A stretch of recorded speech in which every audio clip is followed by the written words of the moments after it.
Lawrence gang को लेकर सनसनीखेज खुलासा हुआ है। युवाओं को गैंग से जोड़ रहा है लॉरेंस गैंग। मुंबई पुलिस की जांच में ये बड़ी बात सामने आई है। सोशल मीडिया के जरिए अपना जाल में फंसाता है। 2 दर्जन से ज्यादा युवकों पर गैंग की नजर। इन्हीं में से कुछ रोहित शेट्टी केस में शामिल है। तो लॉरेंस गैंग को लेकर मुंबई पुलिस का सनसनीखेज खुलासा। युवाओं को जोड़ने की कोशिश में है लॉरेंस गैंग। मुख्यमंत्री योगी के निर्देश के बावजूद पुलिस वालों का दोस्ताना व्यवहार गायब है।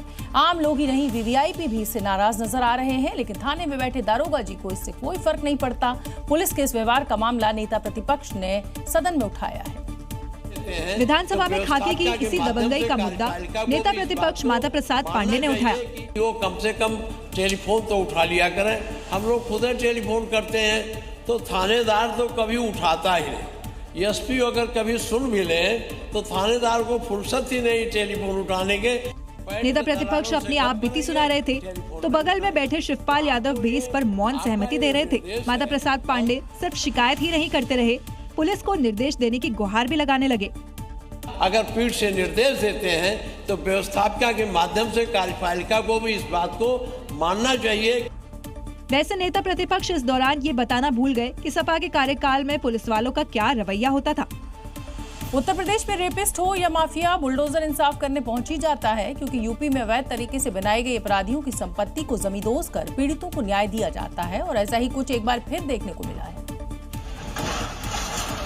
जब ग्रेटर नोएडा में पीला पंजा गरजा तो फर्रुखाबाद में दुष्कर्म के आरोपियों की अवैध संपत्तियों को जमींदोज करने का काम बुलडोजर ने किया।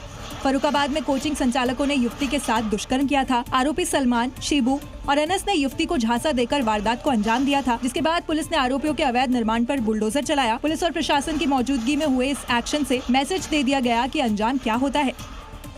ठीक इसी तरह ग्रेटर नोएडा में भी पीले पंजे का प्रहार देखने को मिला। माफिया ने बिलासपुर एरिया में अवैध रूप से कॉलोनी बसा रखी थी। जैसे ही प्रशासन को जानकारी लगी, अवैध निर्माणों को जमींदोज कर दिया गया। महाराष्ट्र में नशे के खिलाफ देवेंद्र फडणवीस सरकार की ताबड़तोड़ कार्रवाई जारी है और इसी कड़ी में संभाजी नगर में पुलिस ने ड्रग रैकेट तस्करों और अवैध कंस्ट्रक्शन पर ताबड़तोड़ एक्शन लिया है। कई अवैध निर्माणों को यहां ध्वस्त किया गया है।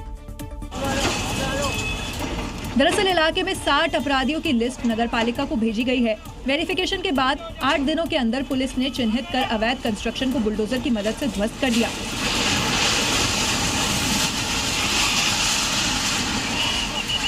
पुलिस पिछले 20 दिनों से अलग अलग तरह के ड्रग पैडलर्स और तस्करों के नेटवर्क को खत्म करने के लिए अभियान चला रही है और नशे के सौदागरों को रौंदने का काम किया जा रहा है।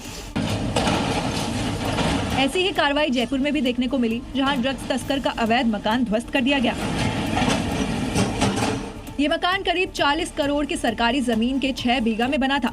दरअसल तस्कर ने यहाँ सरकारी नाले पर अतिक्रमण कर 2 मंजिला पक्का मकान बना लिया था, लेकिन बुलडोजर कार्रवाई से इसे ध्वस्त कर दिया गया है। भारत फ्रांस के बीच अहम समझौता हुआ है। दोनों देशों के बीच ये रिश्ता मजबूत हुआ है। हमारी सामूहिक क्रिएटिविटी रही है। दुनिया के 2 देश एक साथ आए हैं। मैं आपको बता दूं कि फ्रांस के राष्ट्रपति इमैनुअल मैक्रो इस समय आर्थिक राजधानी मुंबई में मौजूद है। प्रधानमंत्री नरेंद्र मोदी के साथ द्विपक्षीय बातचीत हुई है। दोनों देशों के बीच रिश्ता मजबूत हुआ है। साल 2026 भारत फ्रांस संबंधों के लिए एक अति विशेष वर्ष है। इसमें पीपल टू पीपल एक्सचेंज और गहरे होंगे। इंडस्ट्री टू इंडस्ट्री पार्टनरशिप का विस्तार होगा।